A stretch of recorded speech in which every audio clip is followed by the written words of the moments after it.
I've got a headache after last night's SmackDown Live, so this one's going to be a tough wank. I am Ross from Cultaholic.com. You are my sexual wank pheasant. It's that bastard time of the week once again, where I take a look at all of the WTF moments from an episode of SmackDown Live where nobody knows if they are heel or babby fast. Made a grave mistake, Corey. Now, Corey Graves might be able to work the entire wrestling world up into a shoot, brother, but he cannot do simple maths. He claimed it's been 7 weeks since we've last seen Dolph Ziggler on SmackDown Live, and I thought to myself, that sounds a bit too short to be true, much like Ron Mysterious, who he could pick up and put on the shelf. As we all know, Dolph Ziggler's last appearance on SmackDown Live came when he relinquished the United States Championship. That took place on December 19th. December 19th was 56 days ago. 56 days equates to 8 weeks. 8 being the percentage chance I would give myself in a street fight against Corey Graves. Ziggler's lost it. What can we say? He missed the perfect opportunity to pick up that child there and launch her into Sami Zayn. Now, I'm sure the velocity he could have created by launching that child into Zayn like a long dart would have been more than the velocity he can create with his fists alone, but he didn't do it. 2013 Zigglypuff would have done it, and then he would have ate her mother for breakfast. Happy Valentine's Day! Now, I like Kevin Owens and Sami Zayn as much as the next sexual wank pheasant. I have felt sorry for the pair along this tale of woe as they have battled the power-hungry and delusional sweaty dad that is Shane McHeavy breathing. But what were they doing last night? Have they never watched SmackDown Live before? What exactly were they trying to achieve by attacking Dolph Ziggler and Baron Corbin before their match, where the winner would have gone on to the championship match at Fastlane? What they did last night was never going to stop another man being added to that championship match. What it did do, though, is give Shane McMahon license to breathe heavily like a big dog and sweat his delusional bollocks all over their faces once again. Shane's been a bastard towards Sami and Kevin for a long time now, but for no real reason other than they are Canadian. I know that Kevin Owens headbutted Vince McMahon, but who hasn't wanted to do that down the years? The ass. Now the pair are giving him a big old excuse to be a prick towards them, and it's making me angry. Is this someone touching my spaghetti? I couldn't say that with a straight face. And next up we have Byron Saxton, and the moment he asked the question, what line Sami Zayn and Kevin Owens won't cross? Well, that's easy, Byron. The one to TNA. Think about it. Think about it. There you go. Made a grave mistake, Corey. Sign, grave mistake, sign. Join that man there in joining us by taking Cultaholic related signs to WWE events, and when you do, get them on the TV and I'll put them on this show. Everybody wants that, even Al Snow. Sarah Logan, born in the woods, raised in the mountains, she had to hunt for her own meals. What is this nonsense? She is not a bear. Just look in the annals of WWE history and you will see that Sarah Logan is actually a very talented woman. Just look at what she has done in WWE in the past. We've seen her be the Miz's makeup artist, and we know that that man will not just let any old numpty take to his face with a paintbrush in hand. We've also seen her act in commercials when the Miz was trying to flog some knockoff Viagra because stiffies are for kids. I don't know about you, but WWE tried to flog knockoff Viagra, then having references to actual Viagra on a children's television show is really weird to me. But forget about all that, because we've also seen Sarah Logan in WWE play the part of a concession stand manager telling the future president of the United States, Kane, to sell hot dogs and the like, which is no mean feat in of itself. What I'm trying to say here is Sarah Logan is a very talented woman who has done a lot of things in the past. WWE, stop trying to paint her as some kind of homeless savage bear. With moves like that one there's absolutely no doubt in my mind that Sarah Logan is auditioning for the XFL. There's nothing that woman cannot do apart from talk English and act like a civilized human being. That's right, isn't it, WWE? She isn't a bear. Corey Graves, Byron Saxton, all of the numpties are both making a big old hoo-ha about how the matches on last night's SmackDown Live, they could have seen a triple threat for the WWE Championship change into a fatal five-way for the WWE Championship, was Shane McMahon's way of fisting Kevin Owens and Sami Zayn. Forget about those two. What about the champ that runs the camp and the pair with all the hair, AJ Styles? Last week, he looked like he was going to go into a singles match. Then that singles match got turned into a triple threat. This week, that triple threat went from being a triple threat to a fatal four-way to a fatal five-way. It's not Kevin Owens and Sami Zayn that are getting fisted. It's the pair that runs the hair.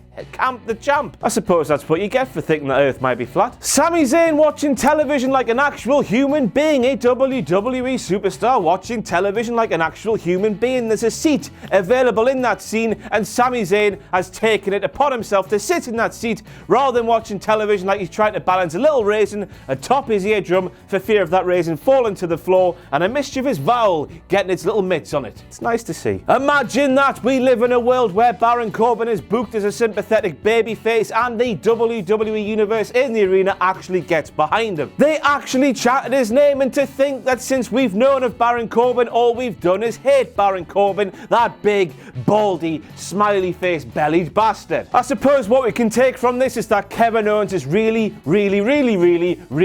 good at his job, because of fan base chanting for Baron Corbin in 2018 is one thing I certainly didn't expect to see. So old Saggy Nips comes out and laughs at Randy Orton for only being number 9 on the SmackDown Live top 10 list from last week, as if that's some sort of bad thing. First of all, it isn't a bad thing because that list makes absolutely no sense. We were told before the list was actually a thing that it was going to be a list put forward by the SmackDown Live locker room, listed with people who deserve opportunities. How do you explain then champions taking the first and second places? What are their opportunities for? The list makes no sense. As much sense as Daniel Bryan's centre parting. And second of all, Saggy Nips, how can you throw shade at somebody for being at number 9 on the list when you're not on the list at all, presumably because your Saggy Nips are weighing you down in number 20 place? I'm all for heels being delusional, but their delusion has to have some form of credence to it, which Jinder's didn't. And speaking of that top 10 list, for the second week in a row, it is a thing that exists, and for the second week in a row, it means absolutely nothing. What is the point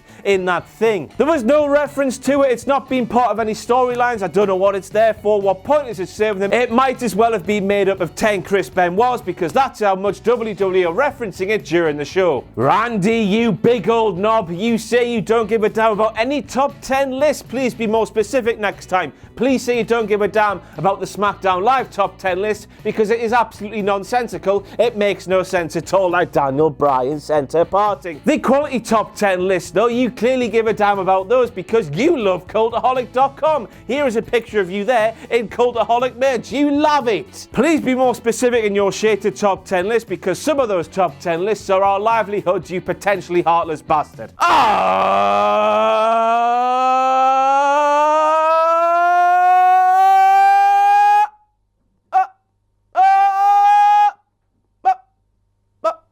Why does everything have to fly across screens, man? WWE, we have ears. Keep calm and wrestle. Wrestle? That's not how you spell wrestle. With spelling like that, it's quite clear to me that you need some tea time. And next up, we have the moment where Chad Gable came out and said when he was training for the Olympics, Big E eating pankaki, it's like bukkake, but sweeter, was not the WWE he envisioned being a part of one day. Gable, did you not watch any wrestling? Now, I know it's the tip of the iceberg in terms of things that came before 2013, but 2013 was the year when Chad Gable started to train professional wrestling, a year when we saw CM Punk quite literally steal the ashes of an actual literally dead Paul Bearer, 1-800 fella, and Pancake Patterson. You knew exactly what you were getting yourself in for, Chad Gable. Do not moan, or I'll eat you in me sleep. And next up we have Shelty B calling him and Chad Gable serious competitors while in the ring with the New Day, who according to them aren't serious competitors. It's funny that because the serious competitors as a tag team tandem have 0 championship belts, whereas the New Day have all of the belts, all of the records. They might as well retire now because they can do no more as a team. Once again, I'm all for delusional heels in WWE, but there is a fine line between being a delusional heel and being a downright idiot. Honestly, it is finer than Baron Corbin's hair. Made a grave mistake, Corey. And then you have Corey Graves harping on about the New Day's legitimate sporting achievements, because apparently the New Day ain't got none, which is an appropriate double negative because they do have some.